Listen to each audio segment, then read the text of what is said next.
Beri tepuk tangan yang meriah untuk saudari Azka Kamilatul Hidayah.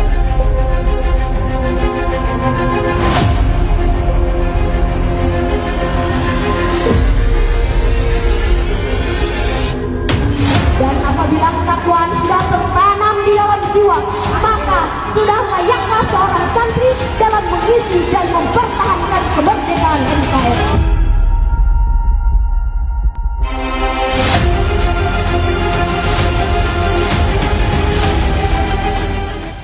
Assalamualaikum warahmatullahi wabarakatuh.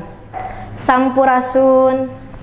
Nama saya Azka Kamilatul Hidayah, beralamatkan Tasikmalaya, salah satu personil Mutawasilin Suksogir Putri dan utusan dari kelas 2 Sanawi B Putri. Bagi saya, panggung grand final evaluasi dakwah Miftahul Huda merupakan sebuah panggung impian. Karena ajang tersebut merupakan sebuah wadah untuk menggali potensi diri dan juga melatih kekuatan mental saya. Dan alhamdulillah, pada kesempatan ini Allah Subhanahu wa taala telah memberikan saya kesempatan untuk dapat berdiri di panggung impian tersebut. Dan hal itu tidak bisa saya raih tanpa dukungan dan doa dari kedua orang tua saya. Karena merekalah motivasi terbesar saya hingga saya bisa sampai detik ini.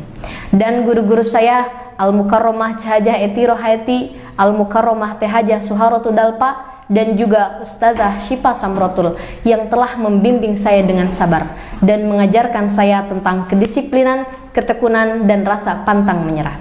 Dan juga seluruh teman-teman yang telah mendukung, mendoakan, dan juga menyaksikan perjuangan saya hingga saya bisa sampai di titik ini. Pesan dari saya, kapanpun dan dimanapun kalian berada, tetaplah jadi versi terbaik dari diri kalian. Tetap totalitas agar penyesalan tidak merusak kualitas. Guru kita semua, Kiai Muna Nurjaman, pernah berpesan dalam satu momen, jangan pernah berhenti untuk mencoba dan jangan mencoba untuk berhenti. Teruslah berjuang karena berjuang itu menang, dan janganlah menyerah karena menyerah itu kalah. One more message from me, life is history. So create your own story, then people will save you in their memory. Jangan lupa dukung dan doakan saya di panggung grand final evaluasi dakwah Miftahul Huda. Jazakumullah ahsanal jaza. Wassalamualaikum warahmatullahi wabarakatuh.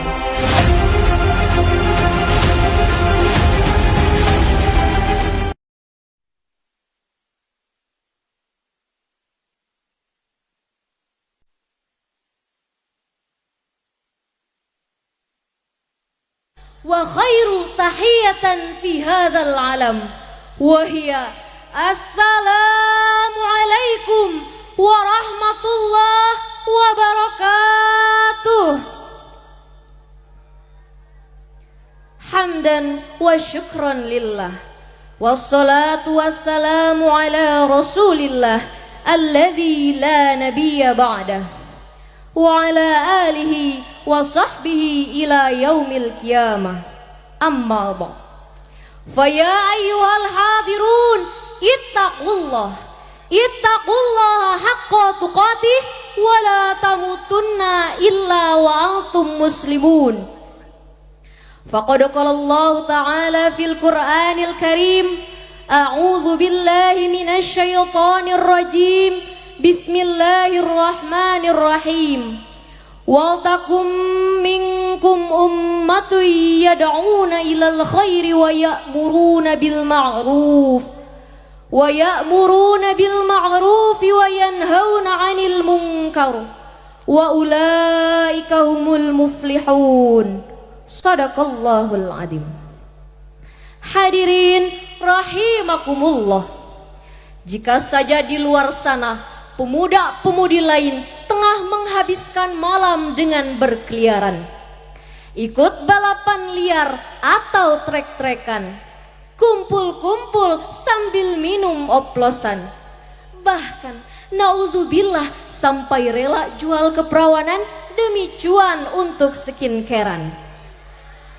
Tapi di detik yang sama kita justru menghabiskan semalam suntuk, walaupun dengan terkantuk-kantuk di tengah cuaca dingin yang menusuk, yakni dengan berada di haflah mubarakah insyaallah, mendengarkan kajian ilmu agama berkumpul bersama alim ulama, dan jauh dari hal-hal yang sia-sia. Perbedaan tersebut merupakan contoh kecil bahwa dengan berada di pesantren dapat mencegah muda-mudi bangsa terbawa arus pergaulan yang kian memilukan. Maka dari itu, izinkanlah saya di penghujung malam ini untuk membawakan sebuah tema dengan judul Peran Pesantren dalam Mencegah Degradasi Moral Generasi Bangsa. Hadirin rahimakumullah. Dari judul tersebut timbul sebuah tanya. Apa sih yang dimaksud dengan degradasi moral? Apabila kita interpretasikan kedua kata tersebut, maka degradasi moral merupakan suatu kemerosotan terhadap budi pekerti seseorang maupun sekelompok orang, yang mana hal tersebut saat ini tengah terjadi terhadap generasi muda sebagai kader penerus bangsa. Sungguh miris ketika gaya hidup berubah menjadi hedonis, malah dibilang stylish. Pamer bitis malah dibilang eksotis. Dan penyuka sesama jenis tidak lagi dianggap krisis. Pornografi, narkotika, miras, seks bebas merupakan westernisasi yang sekarang bisa diakses dengan bebas. Padahal Syekh Mustafa Al-Ghulayaini, salah satu pujangga Mesir, pernah bersyair, Inna fi yadi syubbani amrul ummati wa fi aqdamiha hayataha. Sesungguhnya di tangan pemudalah urusan umat digenggam, dan di kakinya lah hidup dan matinya umat. Tapi hadirin, dari jutaan generasi di negeri ini, ada generasi-generasi yang justru meskipun tidak tersentuh canggihnya teknologi, meskipun tidak dibilang keren karena tidak ikut tren, tapi mereka terlatih ubudiahnya, terlatih spiritualitasnya, dan terjamin kesolehan akhlaknya. Mereka melaksanakan seruan Allah yang tertuang dalam Al-Quran surat Ali Imran ayat 104. A'udzu billahi minasyaitonir rajim. Bismillahirrahmanirrahim. Wa takum minkum ummatun yad'una ilal khairi wa ya'muruna bil ma'ruf wa yanhauna 'anil munkar wa ulaika humul muflihun. Shadaqallahul adzim. Yang artinya, dan hendaklah di antaramu ada segolongan orang yang menyerukan kepada kebajikan, yang menyuruh berbuat yang ma'ruf dan mencegah dari yang mungkar, dan mereka itulah orang-orang yang beruntung. Siapa lagi mereka kalau bukan kita para santri? Maka dari itu, santri merupakan bukti nyata kontribusi pesantren untuk bangsa. Sebab pesantren merupakan sebuah wadah untuk membentuk pribadi manusia yang taat beribadah, berjamaah, beristiqomah di setiap langkah dan tingkah, juga memiliki akhlakul karimah. Lantas, dengan cara apa pesantren menyelamatkan degradasi moral bangsa ini? Dalam hal ini, Al-Mukarram Al-Maghfurlah Wajengan membuat 3 peranan penting sebagai wujud pesantren dalam mencegah degradasi moral bangsa. Yang pertama, yakni mencetak ulamaul amilin. Pesantren merupakan sebuah wadah untuk mengkaji, mendalami, dan memahami ilmu agama. Tafaqquha fid din, yang di dalamnya berisikan ilmu syariat, tarekat, dan hakikat. Dan para ulamalah yang nantinya akan senantiasa membumikan syiar Islami di seluruh penjuru negeri. Sebagaimana sabda Rasulullah sallallahu alaihi wasallam, "Qiwamud dunya bi arba'ati asya." Tegaknya dunia ditopang dengan 4 pilar. Awaluha bi ilmil ulama. Yang pertama adalah dengan ilmunya para ulama. Hadis riwayat Ad-Dailami. Peran yang kedua yakni mencetak imamal muttaqin. Dalam kitab Ihya Ulumuddin juz 2 halaman 242, Imam Al-Ghazali menyampaikan, ma fasadat ar-ra'yatu illa bifasadil muluki. Tidaklah rusaknya suatu rakyat melainkan dikarenakan rusaknya pemimpin. Pesantren bukan hanya tempat untuk mengkaji ilmu agama saja, tapi pesantren juga membentuk karakter umat menjadi insan yang berakhlakul karimah, sehingga akan melahirkan generasi pemimpin yang sesuai dengan sunnah. Dan terciptalah baldatun thayyibatun warabun ghafur. Peran yang ketiga, yakni mencetak muttaqin. Sebagaimana firman Allah dalam Al-Quran surat Al-Hujurat ayat 13. Inna akramakum ayadallahi atqakum. Tapi hadirin, membentuk pribadi yang bertakwa tidak semudah membalikan telapak tangan. Maka disinilah pesantren sebagai media utama yang akan terus menempa pribadi manusia menjadi insan yang bertakwa. Dengan metode pendidikan baik secara teori seperti kajian Al-Quran dan kitab kuning, maupun secara praktek seperti rutinitas qiyamul lail, berjamaah, dawam puasa sunnah, dan lain sebagainya.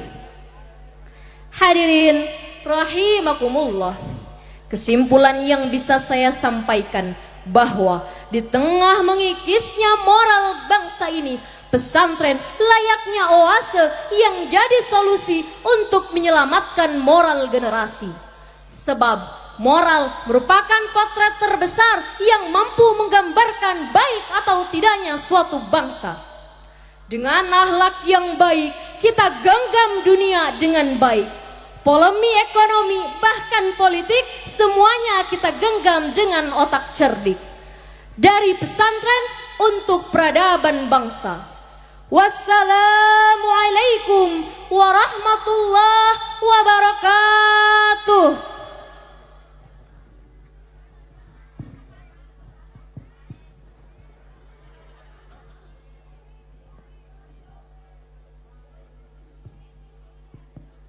Waalaikumsalam warahmatullahi wabarakatuh. Itulah dia penampilan dari Azka Kamilatul Hidayah. Sebelum itu ada pantun dulu untuk Teh Azka. Makan semangka di Suryalaya, campur sayur buah kedongdong. Ini dia nih Azka Tasikmalaya, peserta terakhir. Senggol dong. Selanjutnya dipersilahkan kepada Dewan Juri untuk memberikan komentarnya.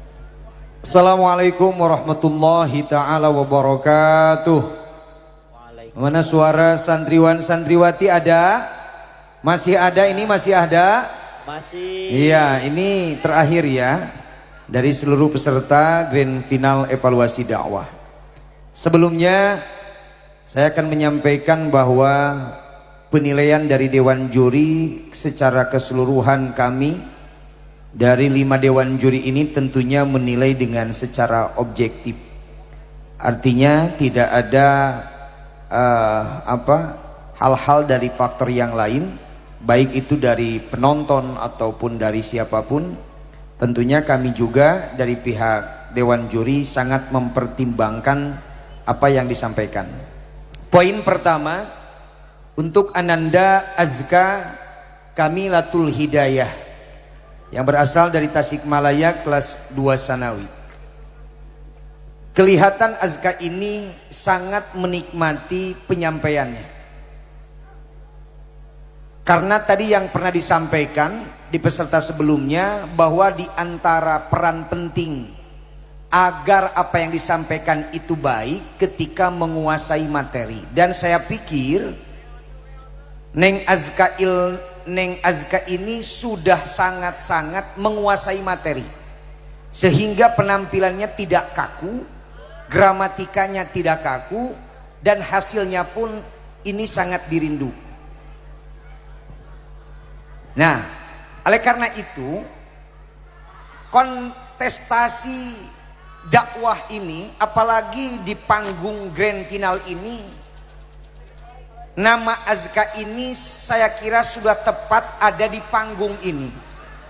sudah tepat di podium ini, sudah tepat di mimbar ini, karena penyampaiannya saya pikir pembawaannya baik itu waqah ataupun dalam gramatika sudah sangat memampuni. Jadi mudah-mudahan ini bisa dipertahankan. Yang saya garis bawahi adalah ketenangan dalam penyampaian. Kenapa ketenangan dalam penyampaian? Karena isi materi dan kandungannya dikuasai.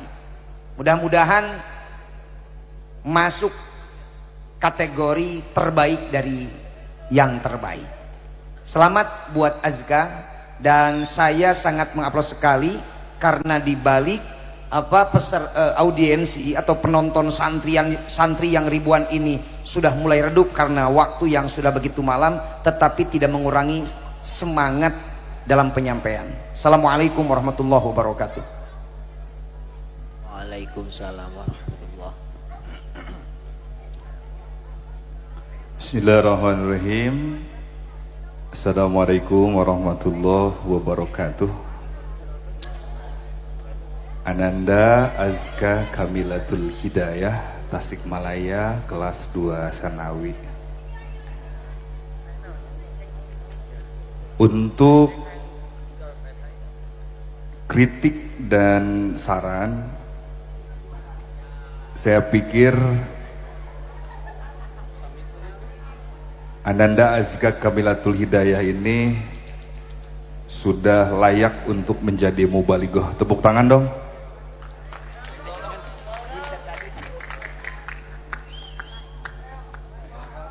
Ada beberapa hal yang saya suka, seperti penyampaian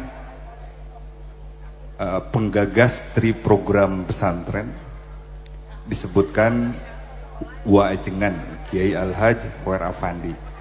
Nah, tetapi kalau bisa itu ditambah lagi ke atasnya minimal 2, biar lebih greget gitu.